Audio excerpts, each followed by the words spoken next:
Hi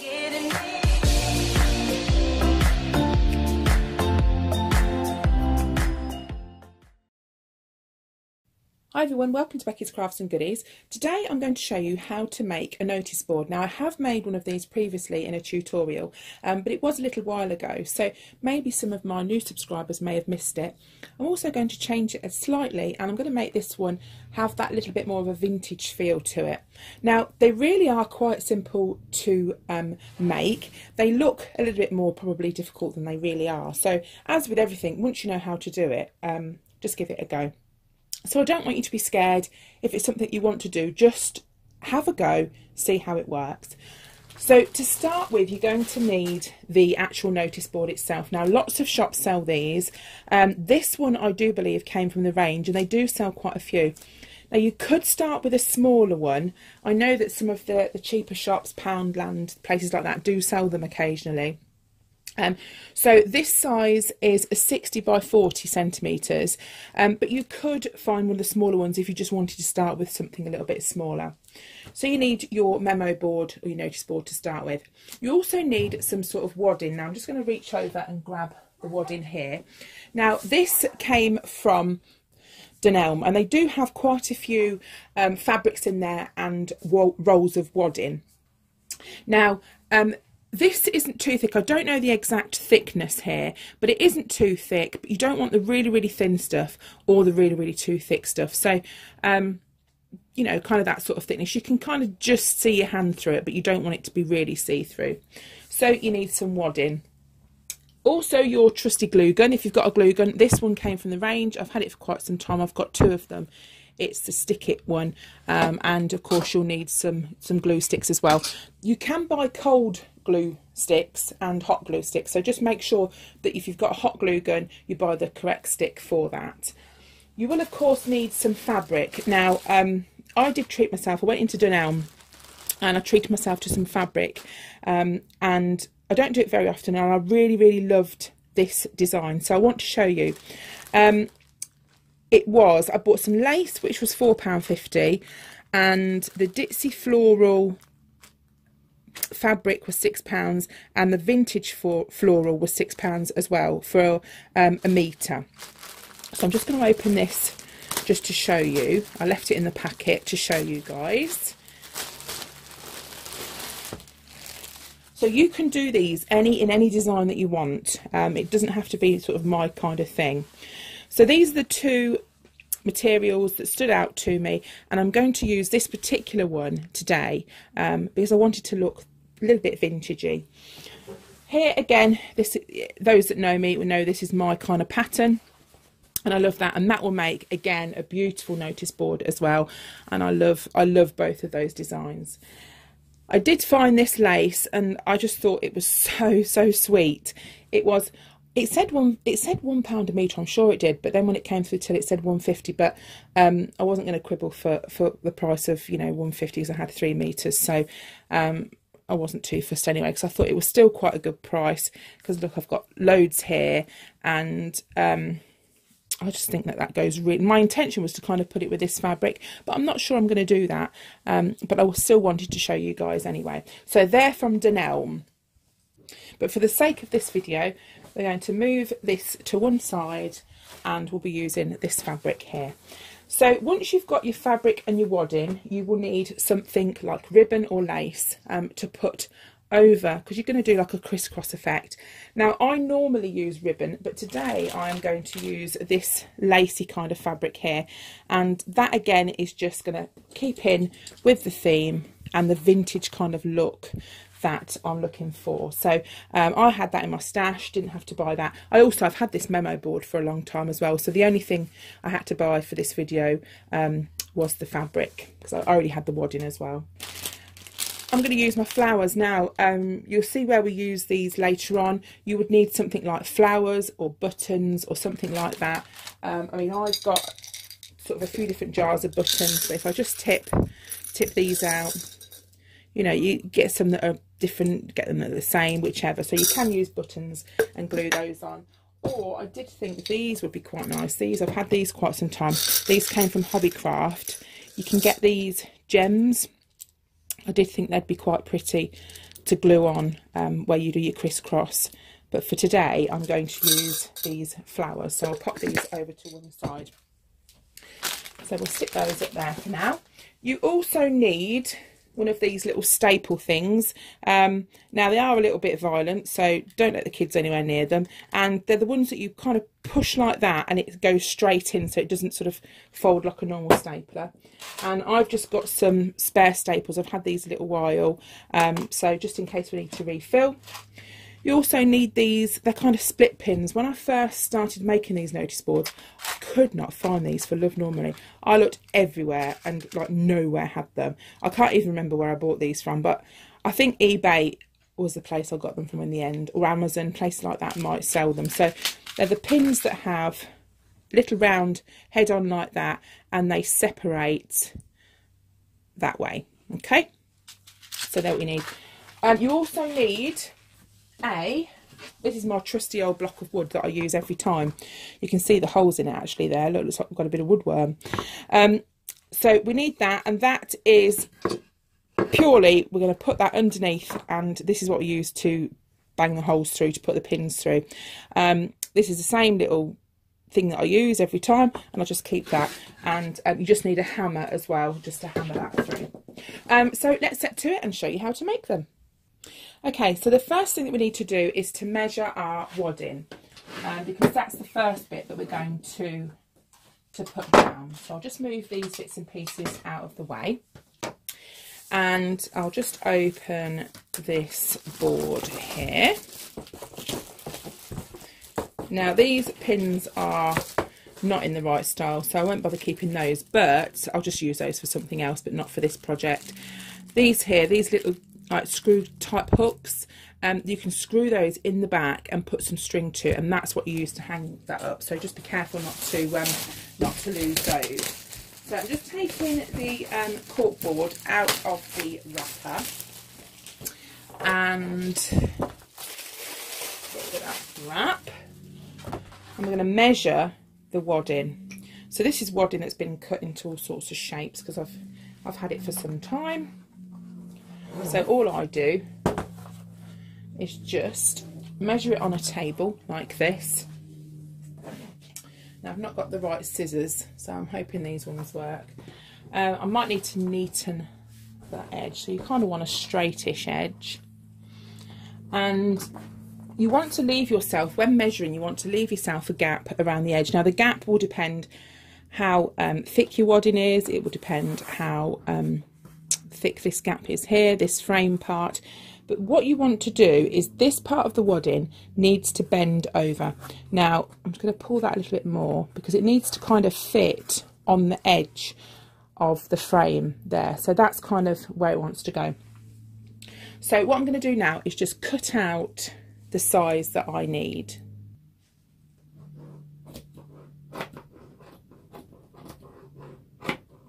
Okay. So we've gone all the way around, and be careful because it does actually stretch as well, so don't allow yourself too much, but just be careful not to pull it too much as well.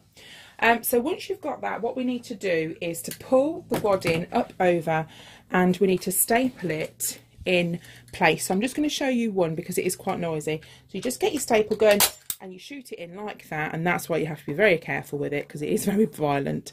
And you just go round, don't do it on every part because you've got fabric going over as well, and you just put a staple in like that. And I'm going to staple all the way around the edge now. So I'm just going to nip these corners. It doesn't have to be neat because you are going to cover it over, so just kind of fold it over, but don't make it too puffy. So I'll just do the last two. Right, once you've done that, I'll just show you what it looks like on the front. So it's just covered in what looks like snow. Okay, so then we need to measure our fabric, and we're going to do it in exactly the same way. Now what you can do, if you prefer, is get your tape measure, run that along, add a little bit extra on, but I find the easiest way is to do it exactly the same way that we did the wadding, and it's kind of measure to size. So get your material and put it so it's pattern face down. You don't want material that's too thick as well. So you get your board, you pop it on. Now with this, we're not going to just pull it over. We're going to pull it and also fold in slightly. So we're going to have a neater edge. So you need to allow enough to pull it over and to tuck in some as well. So I'm just going to measure it in exactly the same way as before. It's not, you know, rocket science. It's not exact because you're not going to see these parts. So you just give yourself a bit of a gap. I mean, let me measure this. This is the only ruler I've got to hand. It's about 5 centimetres there on my particular one.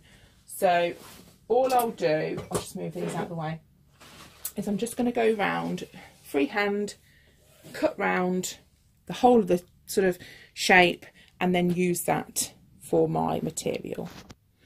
Right, so all you need to do is now is to get the material underneath and fold it over. So you need to see where you've put your staples for your wadding, and when you staple it, try to hit in between if you can. So you pull up your material, fold it in like that, and kind of tuck it round if you can see. If you can see there, like that, just so you've got a neat edge. Now when you first do them, don't worry about how neat it is. If you're not giving them as presents or selling them, you know, then don't be scared to have a go. So you just do that like that, and then you want your staple gun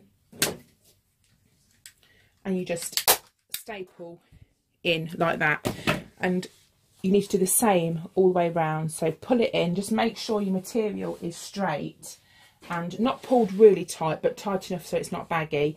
And again, do the same thing. And the more you do, the neater that you'll get with it. So don't worry, you know, if you can't pull it and it's all weird round the back. No one sees the back, do they? As long as it's nice at the front, I think that's, you know, that's the main thing when you're having a go and getting started. So I'll do this last one, and then I'll do the rest off camera just because it's a bit noisy. But that is the effect that we're looking for all the way around the back. Okay, I'm just going to show you the end part now. So the corner bit, sorry. So if you imagine you're wrapping a present and you kind of pull it in sort of like that, and then bend it over. So you sort of fold it in at a bit of an angle and bend it up like that. You get a little bit of a corner. I'll do that a little bit neater, and then bend that part up. I'll staple that bit so that's in place, and then I'll fold and do the rest of it in exactly the same style that I did before. Right, so that's all done. So if you can just see, then it's all neat all the way around. And as I say, just get it as neat as you can and as tidy as you can. I'll just turn it over and you can see the pattern on the front there. So now we're going to be working from the front, and we've kind of got the base of it's all done, and because you've got the wadding underneath, that's what gives it that little squashy kind of comfy feel. So what we're going to do now is to do the crisscross effect on the front. Now I'm going to use this purely because I want this to be a vintage kind of feel, but you can use normal ribbon. Don't have it too thick, and what you want to do is to cut out some strips that you're going to stick on. But first of all, I always lay it down and kind of roughly work it out first. So get your ribbon or your lace and measure kind of where you want it. And if I just lift that up, you can see what I'm doing at the bottom here. And we're going to be cutting some strips off. So leave a little bit either side, because this part either end is going to be wrapped around like that. So it's going to wrap around, so you can't sort of, it doesn't finish there, it finishes at the back, so you won't be able to see it. So when you're cutting and measuring, just leave enough.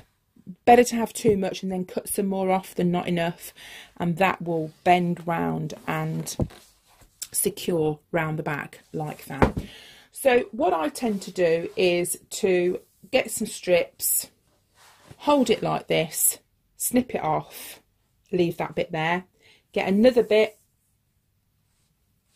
measure again, snip it off, leave it there, get the next bit and do it like that. Okay, so I'm just going to cut those strips now and then I'll show you what to do after that. Right, once you've got those strips, I've done 4 that way. You want to get some more lace or ribbon. You do use quite a lot with this, and you're going to crisscross in the opposite direction. So we will do exactly the same thing. So you get it, and you want to make these cross points, if you see what I mean. So I'm going to trim off, but just make sure, because this is something that I do, that you've got all your lace, if you've got a pattern on it, running the right way, and you've got it turned the right way up, because that is completely something that I would do wrong and then notice afterwards when it's too late. So get your lace and kind of run it like that, snip it off, and then do the same thing there. Now I'll have a play about with it and I'll get it level, and this is just sort of to show you all how to do it. I think those colours go so nice together. I really, really love it. I'm not sure if I'm going to keep it or if I'm going to sell it. I don't know yet. We'll have to see. So I'm going to work out which way round I want them. Just have a play about with it, because you could do kind of 3 that way or 4. I did 4 that way, and I've actually just gone 3 this way, and I think 3 looks fine that way. Right, so once you've done that, you need some pins, and this is to pin down the work that you've done and how far you've got. So just get any old pins that you've got. I'm just going to use these because I've got these down the craft room, and we need to pin the edges where we've kind of crisscrossed together. And this, because we're going to be turning it over, and what we don't want to do is to wriggle all about and to lose all the work that we've just done. So fasten the bits of ribbon down, and once you've done that, we'll be turning it over and we'll be securing them in place. So I'm just going to do that now. Right, so I've pinned them down ready. If the notice board was larger, I would have gone 4 that way and 4 that way. But the reason I only went 3 in that direction is because I didn't want it to be all lace in the middle. I needed some good chunks there of the fabric. Now, this is the tricky bit. You've got to turn it over. So hopefully, if you've pinned it all down securely enough, it should be fine. But you can see that it's really starting to take shape now. So turn it over carefully, because we are again going to work from the back, and we're going to stick down, so you can glue them or you can staple them, these bits here, these tassely bits. Now, a good tip, when you're gluing them or sticking them down, lift it up just to double check which way it's running, because when you move it over, they do go a little bit skew-if. So just because then when I looked under there, it was sort of sitting, can you see, it was sort of sitting here, and I've just pulled it so it rang straight, and sort of that there. Now, what you can do is you can, let me show you, you can cut the ribbon there. If I just grab my hot glue gun, being very careful, you can glue some hot glue onto the material, and then very carefully just pull over the ribbon, and that will hold in place there, if you can see. Or if you didn't want to hot glue it, you could do the same thing. You could leave a little bit extra and you could tuck it under, so you've not got that kind of finish. So let's see if I can find another bit to show you. Let's just make sure it's running again the right way. You can bend it over. We can leave a little bit more than we need to. Sorry, I'm out of shot slightly. I'll pull it up a bit. Again, double check you're running in the right way. You can tell that I've made that mistake before, can't you? I'm just going to trim a little bit more off, because you don't need much to tuck under. And then you tuck that bit underneath the fabric, and you can either staple it or you can glue it, so you can just completely finish it how you want to. So you go round all of the board, folding them up like this, gluing them down or stapling them down, and just keep your eye which way the lines are going, and then I'll show you what to do next. Just turn it over. I'll just turn it over there. This is the front. Now what we will need to do now is to take these pins out, because these pins are not actually part of the notice board itself. This is just to hold them in place for us. So we need to take those out and just take them there. They do look quite pretty though, but you could maybe use something like this to pin things on, maybe a little bit smaller. Something with a nice gem on the end would look quite pretty. So once you've taken those out, we need to put in the split pins. Now to do that, this is where the block of wood and the hammer comes in. You need to put the block of wood underneath the board where you're going to put the nail through, and this is just to protect your table. So make sure you've got your lace or your ribbon straight how you want it. Look underneath the board, get your nail, go straight in the centre like that, and you just literally need to hammer through. Okay, you need to go all the way through the board, and that hammer and nail, well, the nail needs to go through the other end, so you need to make a hole. Let me lift that down. So you need to actually make a hole there, if you can see. So once you've made the hole, this is when you need to put the split pin through the hole. So you get your split pins, and you need to push the pin through the hole that you've just made and go through to the other side like this. And all you need to do is to open the back of the split pin. Now, sorry, not the camera then. Just pull it open like that, and that's that one done. Okay, so as you can see, that's what it looks like in the front. And by putting these on, that gives the kind of like the puffy look of the wadding. So again, you do the same thing on the cross. So you go on all the crosses that you can get a pin in. Some there's, you know, some around the edge you probably can't get a pin in. Pull that out, get your split pin, push it through like that, open it the other end, and again that's that one done. So I'll just do the rest now.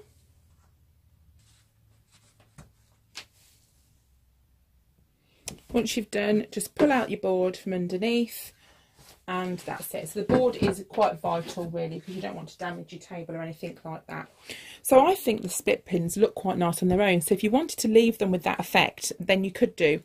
These are silver ones that I've used, or you can, as I said earlier on, put a button over or a gem or something like that. I'll just show you so you can see what they look like with a button or something else on. So just something like that, you can just put a button over it, or I can grab these again, something sparkly, maybe one of these sparkly gems.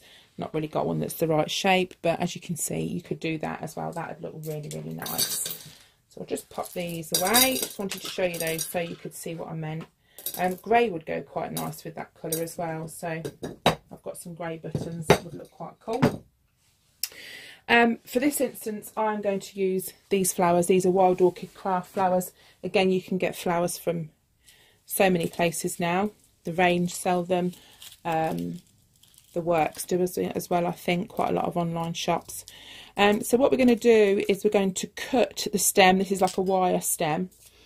We're going to cut that off, and leave ourselves a tiny little bit of stem there, and that we're going to fold in. Then we are going to grab our glue gun. So it does help to have a glue gun with this project, you do really need one. And pop a little dab of glue on the back like that, and then we're going to stick it straight on to the split pin, the top of the split pin. And as you can see, that's the effect that I'm going for. As I say, I think it looks really pretty like that, so you could leave it if you want it a bit, you know, more of a simple design, but I am going to pop the flowers on in this instance. So all I'm going to do is exactly the same thing over them all. Now, some of the crosses I couldn't get a split pin through, and I couldn't get a nail through. So say like this one, for instance, that's quite close to the bar, so I don't want to put one in there. But what you can do once you've got them on is you can put, if you wanted to, you could just pop a flower on the bottom like that. So I haven't got a split pin there, but I could, if I wanted to, put a flower there. Do you see what I mean? So you can kind of like mix and match it up, and no one will know that there isn't a split pin underneath. So just put the amount that you feel looks right for you know, your design. Right, I've finished the front. I just want to show you the back. I've screwed these little hooks in, tapped them in with a hammer, then screwed them in. And I'm just going to get some of this string, just natural looking string, and just tie that on the back. All you need to do is pop a little bit of the string through the end here, do yourself quite a good knot, and then kind of sort of just pull it down and make sure it's tight. So you don't want the string to be baggy, because it will need to sort of hold up. I went down about 11 centimetres, so just hold the string tight. I'll just snip that bit off there, and then pull it through the end. And as I say, these are the ones that came with the kit, and just a bit fiddly, but it'll be worth it when it's all done. And just tie that up, and that will enable you just to hang it straight up on the wall. So I'll just tie that now, and then I'll show you the front.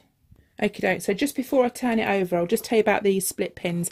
These don't bother me. If they do, you can cover the back. You can put maybe a circle over them, do a little cutout, cover the back in anything you want, paper or anything. But they don't, to be honest, bother me that much. But there we go. That is the finished board. And I'm really pleased with that. I think it looks really, really pretty. It's all ready to hang. Now that would make a fantastic present if you've got a gift to give someone. You could also sell those in craft fairs as well. Just be careful how much you're spending on your material, and try and keep your costs down as much as you can. You can also wrap them in a cello wrap. So once you've made them, wrap them in some clear cello wrap just to protect them. And that also is a nice presentation as well if you're giving it as a gift or if you're selling it. So thank you so much for watching. I hope you're all okay. Give it a go. If you like the video, give it a thumbs up, and I'll see you all again very soon. Bye for now.